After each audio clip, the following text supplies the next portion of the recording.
नमस्कार। आज हम इतिहास के एक ऐसे सवाल पर बात कर रहे हैं जो हमेशा से बहुत दिलचस्प रहा है।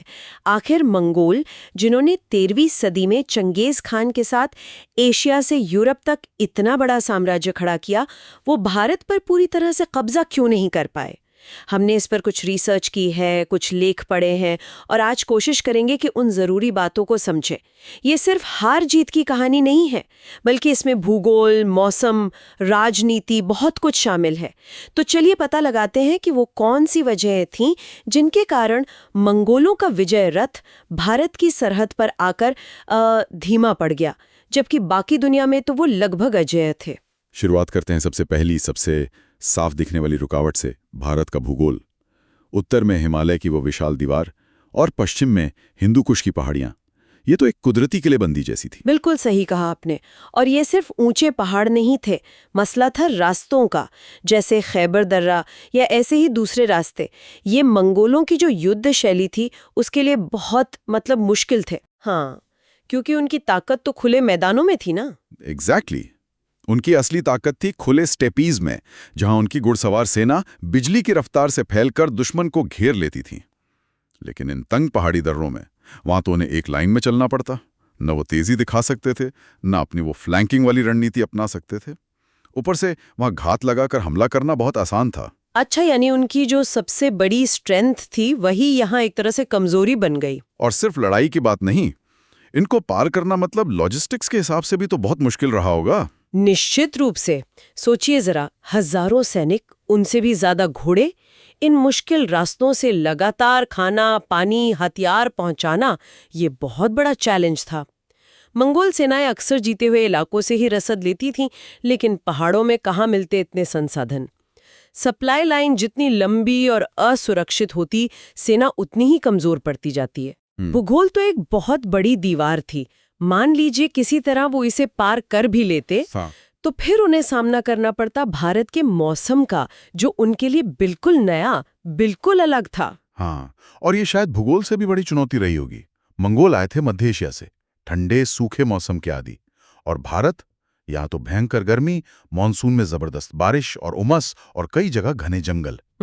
ये मौसम सिर्फ सैनिकों के लिए थका देने वाला नहीं था, बीमारियां फैलाने वाला था, बल्कि उनकी जो वॉर मशीन थी, उनके घोड़े, उनके लिए तो ये बहुत ही खराब था। घोड़ों पर क्या असर पड़ता था? हमने पढ़ा है कि मंगोल घोड़े कुछ खास थे। बिल्कुल, मंगोल घोड़े स्टेपीज के मौसम और वहां की घास के आदी थे।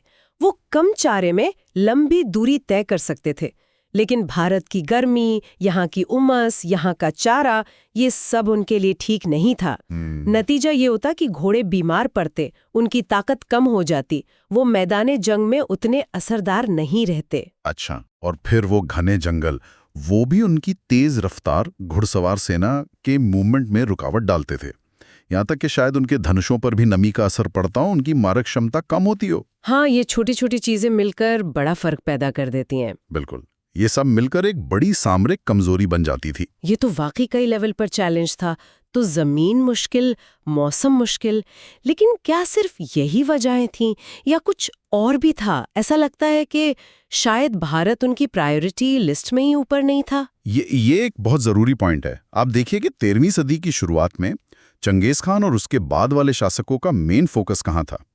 चीन जीतना था, उसे संभालना था, मध्य एशिया में ख्वारिज्म जैसे बड़े साम्राज्यों को खत्म करना था, फिर फारस यानी ईरान पर कब्जा, और फिर पश्चिम में रूस और पूर्वी यूरोप तक जाना। हाँ, वो तो बहुत बड़े अभियान थे। बिल्कुल, और वो इलाके स्ट्रेटेजिकली भी ज्यादा अहम थे, जैसे सिल्क रूट पर कंट्रोल।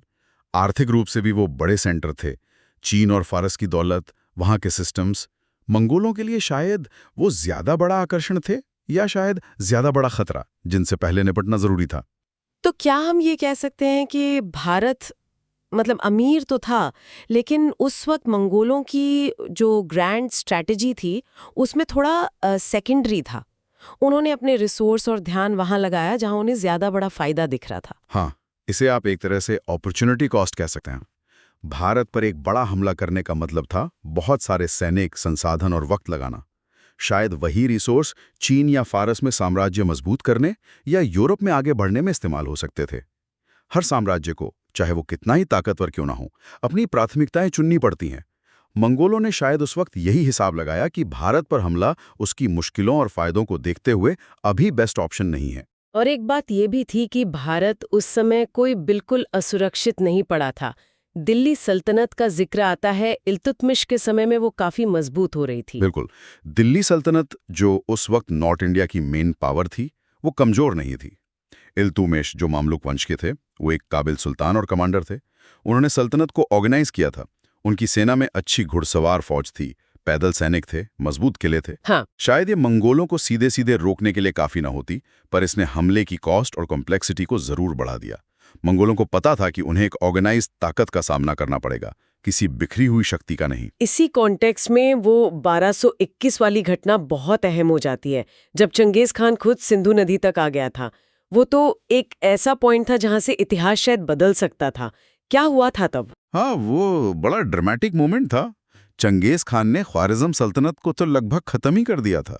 उसका जो आखिरी शासक था, जलालुद्दीन मंगूभरनी, उसका पीछा कर रहा था चंगेज खान। जलालुद्दीन भागकर भारत की तरफ आया। उसने दिल्ली के सुल्तान इल्तुतमिश से पनाह भी मांगी। चंगेज खान अपनी फौज के साथ उसका पीछा करते करते सिंधु नदी तक पहुंच गया। सिंधु नदी तक? हाँ, उसने जलालुद्दीन की बची खुची सेना को सिंधु के पास हराया भी। वो एक तरह से भारत के दरवाजे पर खड़ा था। लेकिन फिर वो आगे क्यों नहीं बढ़ा? वो वापस क्यों लौट गया? सुना है इल्तुतमिश ने भी समझदारी दिखाई और जलालुद्दीन को पनाह नहीं दी थी। जी हाँ, इल्तुतमिश ने पनाह देने से इनकार कर दिया। शायद वो मंगोलों से सीधे भिड़ना नहीं चाहते थे। पर चंगेज खां के लौटने के पीछे कई वजह रही होंगी। एक तो इल्तुतमिश का वो फैसला, जिससे चंगेज का जो पहला मकसद था, दुश्मन का पीछा करना, वो कुछ हद तक पूरा हो गया। दूसरा, उसने शायद सिचुएशन को असेस किया होगा, सिंधु के पार भारत की विशालता देखी होगी, यहाँ के अनजान मौसम और भूगोल को समझा होगा, दिल्ली सल्तनत की ताकत का अंदाजा लगाया होगा। उसकी अपनी सेना भी ख्वारिज़्म के लंबे कैंपेन से थकी हुई थी। अपने मेन सेंटर काराकोरम से इतनी दूर एक अनिश्चित और लंबे अभियान में फंसना उसे शायद स्ट्रैटेजिकली ठीक नहीं लगा। तो ये एक तरह का रिस्क वर्सेस रिवॉर्ड का कैलकुलेशन था कि जलालुद्दीन अब खतरा नहीं रहा और भारत में घुसने का रिस्क फायदे के मुकाबले ज्यादा है। बिल्कुल, ये चंगेज खान की दूरदर्शिता दिखाता है। उसे पता था कि कब रुकना है।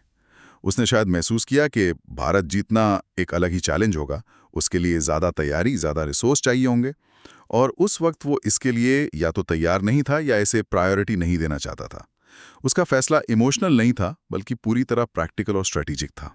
अच्छा, अब कुछ और वजहों पर भी बात करते हैं जो शायद उतनी सीधी ना हो। कहीं कहीं ये पढ़ने को मिलता है कि शायद चंगेज खान भारत को एक पवित्र भूमि जैसा कुछ मानता था। बौद्ध धर्म के प्रभाव की बात आती है जो बाद में मंगोलों पर पड़ा।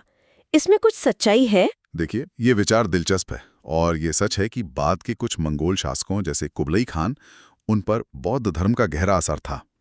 लेकिन जहां तक चंगेज खान के 1221 के फैसले की बात है, ज्यादातर इतिहासकार यही मानते हैं कि इसमें धर्म या अध्यात्म की भूमिका ना के बराबर थी। चंगेज खान अपनी प्रैक्टिकल सोच और रणनीति के लिए जाना जाता था। उसके लिए साम्राज्य का विस्तार और उसकी सुरक्षा सबसे ऊपर थी। हो सकता है उसने भारत के बारे में कुछ सुना हो, लेकिन उसके फैसले मुख्य रूप से मिलिट्री, ज्योग्राफिकल और पॉलिटिकल कैलकुलेशंस पर आधारित थे। बौद्ध धर्म का गहरा असर मंगोलों पर काफी बाद में आया। तो मतलब प्रैक्टिकल कारण ही ज्यादा वजनदार लगते हैं, जैसे कि अपनी सेना को घर से बहुत दूर मुश्किल हालात में एक अंतहीन लगने वाली लड़ाई में झोंकने से बचना। ये किसी भी सफल एम्पायर बिल्डर की पहचान होती है शायद, कि वो अपनी सीमाएं भी समझता है। निश्चित रूप से मंगोलों की कामयाबी का एक राज ये भी था कि वो जानते थे कि कब लड़ना है, कहाँ लड़ना है और कब पीछे हटना है या रुक जाना है। भारत पर हमला न करने का फैसला उस खास समय और उन हालात में एक सोचा समझा स्ट्रैटेजिक फैसला था। ये दिखाता है कि वो सिर्फ ताकतवर योद्धा नहीं थे, उनमें गहरी स्ट्रैटेजिक समझ भी थी। वो अपनी ताकत की सीमाओं और भौगोलिक मुश्किलों को नजरअंदाज नहीं करते थे। तो अगर हम सारी बातों को समेटें तो मंगोल भारत पर विजय क्यों नहीं पा सके, इसके पीछे कोई एक वजह नहीं थी, कई सारी परतें थीं। सबसे पहले तो वो जबरदस्त ज्योग्राफिकल बैरियर, पहाड़, मुश्किल दर्रे, जो इनके घुड़सवार सेना के स्टाइल के नहीं थे। बिल्कुल। फिर भारत का गर्म ह्यूमिड मौसम और जंगल, जो उनके सैनिकों और खासकर उनके घोड़ों के लिए बहुत नुकसानदेह था, इसने उनकी लड़ने की ताकत को सीधा कम किया। तीसरा, उनकी अपनी स्ट्रेटेजिक प्रायोरिटीज। उस वक्त उनका ध्यान चीन, सेंट्रल एशिया, फारस, यूरोप पर ज्यादा था। हाँ, वो उस समय ज्यादा जरूरी लगे उन्हें। चौथा, भारत की अपनी डिफेंसिव पोजीशन। दिल्ली सल्तनत एक ऑर्गेनाइज ताकत थी जिसने हमले को और मुश्किल और महंगा बना दिया। और पांचवा, चंगेज खान का वो 1221 का फैसला सिंधु से वापस लौटने का, जो शायद थकी हुई सेना, सप्लाई लाइन के खतरे और अनिश्चित फायदे के कैलकुलेशन पर आधारित एक प्रैक्टिकल स्ट्रेटेजिक निर्णय था। सही कहा। ये इतिहास का एक बेहतरीन उदाहरण है कि कैसे भूगोल, मौसम, इंसानी फैसले और राजनीतिक हालात मिलकर किसी चीज का नतीजा तय करते हैं। ये किसी एक फैक्टर की कहानी नहीं है, बल्कि इन सबके आपस में जुड़े होने की कहानी है। मंगोलों का भारत ना जीत पाना उनकी कोई बड़ी कमजोरी नहीं दिखाता, बल्कि इन सारे फैक्टर्स के एक साथ आने का नतीजा था। और ये सोचने पर मजबूर करता है, अगर मंगोल ये सारी बाधाएं पार करके भारत के अंदरूनी हिस्सों तक आ जाते, तो आज हमारा इतिहास, हमारा समाज, हमारी संस्कृति कितनी अलग होती। शायद ये उन टर्निंग पॉइंट्स में से एक था जिसने इस रीजन के भविष्य को एक खास दिशा दी। हाँ, या शायद ये इस बात का भी सबूत है कि कोई भी साम्राज्य, चाहे कितना ही शक्तिशाली क्यों ना हो, हमेशा अजय नहीं होता। स्थानीय भूगोल, मौसम और राजनीतिक इच्छा शक्ति, ये सब मिलकर बड़ी से बड़ी ताकतों को भी चुनौती दे सकते हैं और इतिहास का रुख मोड़ सकते हैं। भारत का मामला दिखाता है कि जीत सिर्फ मिलिट्री ताकत पर नहीं, बल्कि सही वक्त और सही हालात के मेल पर भी निर्भर करती है। अगर आपको ये वीडियो पसंद आई है तो इसे ज़रूर लाइक करें, कमेंट सेक्शन में अपना ओपिनियन बताएं और चैनल को ज़रूर सब्सक्राइब करें। मिलते हैं अगली वीडियो में, तब तक के लिए नमस्कार।